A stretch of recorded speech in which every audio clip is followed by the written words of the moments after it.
これ投げてください。いいですか？はい。はい。ハルさんがすごすぎてびっくりしてます。まあ、舞台が2本続きまして、幽霊が協力してくれたんですよね。そこを抱っこした瞬間に、ブワーって、ドワーって。さっきちょっと僕スタッフの方に聞いたんだけど、はい、なんか伝えたいことがあったの？不思議体験があった。いや、まあ先日まあ、舞台が2本続きまして、呪音というホラーのまあ舞台版ですね、呪音ザライブというのがありまして、その後に今度はスタックという舞台、また別なんですけど、保護犬を題材にしたというか、まあ実際のワンちゃんが主役だったりするんですけど、この舞台の2本が続いたんですね。で、それをやってる時に、まあ、呪音というと、まあ、ホラー作品ですので、まあ、いろんなものがやっぱりその、霊的なもの、あるいはいろんなものがこう、わーってきて、まあ、そこで自分の役っていうのは、まあ、いわゆる、解離生理脱症候障害、あとパニック障害、バイポーラー、全部を混ぜて作ってみたんですね。呪音の役はそういう役柄で。で、まあ結局、まあ僕が全ての元凶を生み出してしまうという、主人公の女性のかや子と、あーっていうかや子を殺し、息子を殺し、殺しの連鎖を、呪いの連鎖を生んでいくみたいな話なんですけれども、その時は、御霊様というか霊子もいっぱい寄ってくるんですけれども、まあ見る方が見れば、客席のほとんどが、いっぱい見てたよとか、特にそういう話はびっくりもせずに、そりゃそうだろうというふうに思ってたんですけど、まあ面白いことに幽霊が協力してくれたんですよね。みんなで一つの作品作り上げたみたいな。例えば小道具の一つがなくなった。で、真っ暗闇で。で、その小道具を使うべく役者がないって暗闇で探してるわけです。トントンって叩かれて、こっちにあるよって、ここだよって、あった。だとか。そういうどちらでやられたの？場所は。新宿のスペースゼロっていうゼロサイホールですね、もともと。舞台も結果大成功したんですけれども、その後にやった、保護犬の方のスタックという舞台ですね。で、そこで、まあ主役をやっていたのはワンちゃんなんですけれども、芝居をする犬なんですね。こうしろって言ったらする。ここで吠えろって言ったら吠えるしっていう。で、まあ、場所がですね、築地本願寺のブディストホールというところで、またまあ、僕からすると、こんな経験初めてだったんですけど、舞台に立ってセリフ喋れなくなっちゃったんですよ。上手下手も、どこにプリセットといって、まあ、こういった、例えば小道具を置いて、それすらも全部わかんなくなっちゃうんです。飛んじゃったんだよね。はい。何度やってもセリフはうまく言えないし。で、人の面がとにかくブワーってすごいと。なんでかなと思ったら、まあ、築地本願寺の、まあ、敷地内にあって、まあそれはそういう場所であるから、もちろん陽のものがあれば陰のものもあると。もしかしたらまあここは陰の方の気のたまる場所なのかななんて思いながらやったんですけど、まあじゃあまあここの浄化もするのかというつもりでやらせていただいたんですけど、まあ結局まあ結構大変なことありまして、ゲネプロで足怪我してしまって、ぎっくり腰になって、人体ちょっとやっちゃったりとかしながら、足引きずりながらやったりとかですね。呪音のね、ことに関してちょっと今言われてたので、あなたの背後で話をしてたんですけども、なんでああいうことが起きてたか聞きます？はい。背後霊団曰く、まずその内容自体が人を恨んだり、怒ったりすることによって、自分がマイナスを生み出すじゃないですか。生み出したことによってそれが連鎖するじゃないですか。っていうのは、いわゆる世の中の人が見るとね、あ、逆にこういうことダメなんだっていうメッセージになるじゃないですか。例えば。だけど、そういうのってすごく斬新的なメッセージなんだけど、本来それをやると、役所も含めて全部やられていくんですよ。だけど、あなたについてる背後霊団が、そこに行ってそういう役をして、そういう舞台をすれば、そういう霊魂が集まってきて、危機迫ることが起きることは分かった上で、それを利用して良い意味で、利用して、世の中の人たちに、こういう風になるよと。だから、怖かったでしょ、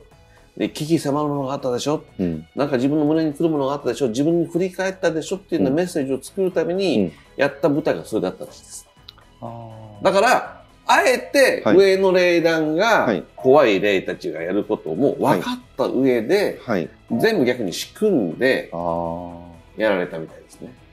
場を作ってくれ場を作ってくれたんです。だけど結局上の人たちが強いから、最終的に抑え込んでるわけですよ。はい、終わりっていう。築地本願寺の方は、なんか動物霊ですね、やっぱりね。そうなんです。ね。はい。それがやっぱすごくって。犬種は何ですか？小さい小型犬です。小型犬です。ちょっと。元人間ですね。そうですか。はい。僕が先ほどちょっと申し上げた、その、セリフがうまく喋れない。なんてことはないセリフなんです。本当に。なのに喋れないだとか、うまく言えない。っていうのは、まずその子を抱っこして現れるシーンがあるんですけど、そこを抱っこした瞬間に、ブワーってドワーって多分それだけのそのワンちゃんっていうのはきっとその様々な人の念をおよそ浴びてるだろうと容易に推測はしたんですけれども、箱生でなんかそののたれ死んだ人みたいで動物みたいな言い方した人らしいんですよ。で、実際に人間だったらしくて、で、それが、まあ、本当に動物みたいな生活を最後してたから、動物になっちゃったみたいですよ、今回は。動物が人間になることはないんですよ。霊根上ないんですけど、人間がそういう動物的な生き方をすることによって、動物になることがたまにあるんですよ。で、その子そうなってって、だけど中身は人間なんで、元は、頭は回るんですよ。回るんだけど、自分動物じゃないですか。で、なおかつ動物扱いされてるうちにひねくれちゃったみたいで。だけど、実際、それ完全にひねくれちゃったら、もう最初としてまで最後がね、生きる場所がないから。いろんな思惑とか、いろんな、まあ、その道具として本人が使われていくうちに、ドロドロになってるらしいですよ。で、それをあなたは受けちゃう人だから、分かってくれると思って、バーってやってるんですよ。そうそうそう。公演が大体約1週間ぐらいあったんですけど、その3日目4日目ぐらいまではものすごいひどかったんです。自分の足の痛みも体の痛みもひどければもうびっこ引きながらじゃないと歩けないぐらいだったんですけど、まあ舞台上ではなんとか歩いてましたけど、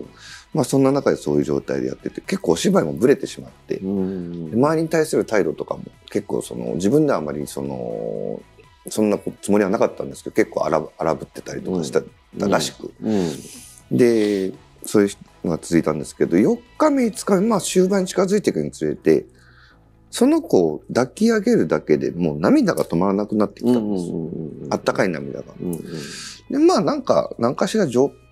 化というか、何か受けられたのかな。そのワンちゃんがもう浄化されてるんですよ、あなたに。あなたがマイナスを受け止めてくれてるから、初めて人間と接して、まあ自分も人間だったんだけど、まあそういう愛情っていうか、普通受け止めないじゃないですか。ドバーッと来たら。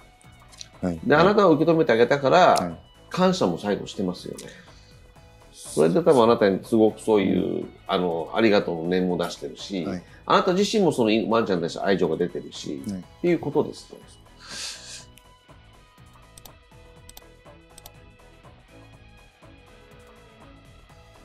公演も終わりまして、まあもう少し続きがあるんですけれども、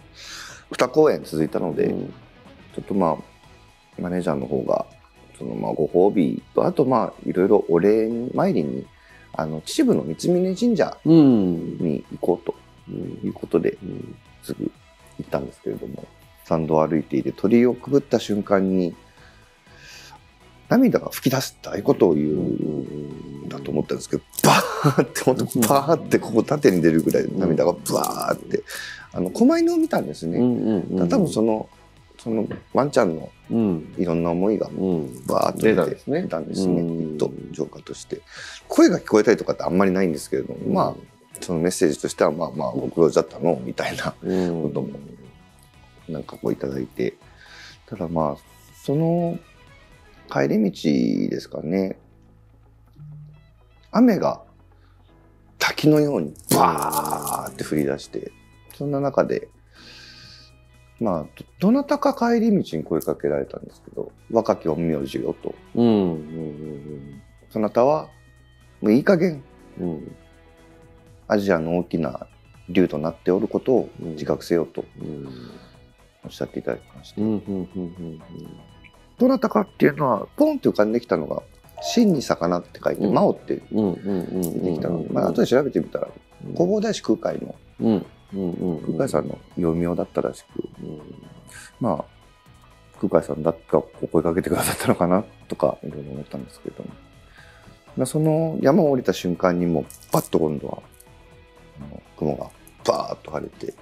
光がバーッと差してきてっていう。結局だから日本のその霊界深海と、はい、さっき言ったヨーロッパの霊界って大きさが違うんですよ。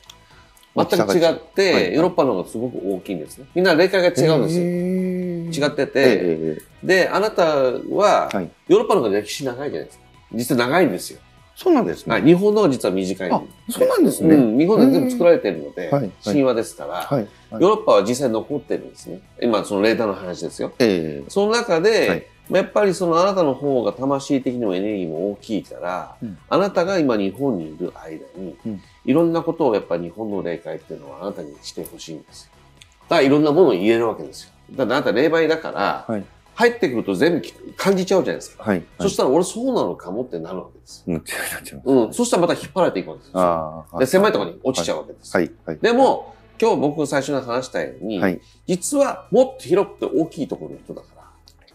そこのところを自分の中で分かって、じゃあ実際にアジアの竜ですよってなった時に、竜になっちゃうわけですよ。実際にアジアの日本の陰陽師ですよって言われたら、陰陽師になっちゃうんですよ。で、その時に力を持ってるんですよ。だけど、じゃあ陰陽師のやり方知らない。竜としての自分の動きが分からない。なってくるんです。それは結局、じゃあ自分で勉強しようってなっちゃって、どんどん染まっていくじゃないですか。っていうことをやっぱり望んでるんだと思うんですよ。だから何らか人を助けたりとか、いろんな人に影響を与えていくっていう意味では間違ってないんですけど、もっともっと広いところの人だと思いますね。僕はそんな気がする。まあ尊敬っていうかリスペクトして、そういうふうに出してきてると思うんです。その神社でもね。そのワンちゃんもそうだと思うんですよ。そういう意味では。まあ、ありがたくお言葉を受け取っておくとしてってところですかね。いや、だから、もう一回話をちょっと整理すると、その人たちが言ってる通りにもなるんです。なるけど、そこで終わらせていいのかっていうことですよね。でもそこで終わらせると、本来のあなたの魂はもっと大きいので、また鬱っぽくなるんですよ。ずれてくる。これが怖いんですよ。だから僕がヨーロッパを進めるのは、もともとのあなたがそこの人だから、その部分にいた方が、ブレがなくて楽ですよっていうことです。よくわかりました。わかりました？はい、よくわかりました。前回と今回で、前編後編じゃないけど、伊勢君と会って話をした理由っていうか、回というか、ありますよね。はい。ぜひまた今後とも仲良くしていただいて。はい。ありがとうございました。どうもどうも。ありがとうございます。またぜひよろしくお願いします。お願いします。ありがとうございます。いかがでしたか、今日一日。いや、すごく、なんでしょう。ハルさん自体がね、ものすごく歩くパワースポットのような、そんな、すごい大きな存在の方なので、いろいろパワーいただいて、前回以上にまた、よりはっきりと、いろいろと、まあミッションとも言いますか、やるべきことと言いますか、まあ生き方そのものも発見させていただいたような気がしてます。はい。彼女とのお話とかもございましたけど、その辺はいかがでした？安心しました。よかったと思って、いろいろと僕は感じてたことを、まだ僕はすごくまだそのスピリチュアル的には未熟なので、なんでしょうね、自分一人でまだ自信がない時とかは多分あるんですけれども、そういう時にああいったね大きな方におっしゃっていただけるとすごくよかったねって言っていただけて、それからのモチベーションにもつながりましたし、やっぱりその自分は日本ではなくて世界なんだというところも含め、俳優としてもそうですし、そのスピリチュアリストとしてもそこを、目指すというよりはフィールドがそっちなんだよっていうことを教えてもらったような気がしてます。一日ありがとうございました。ありがとうございました。本当にまたぜひよろしくお願いします。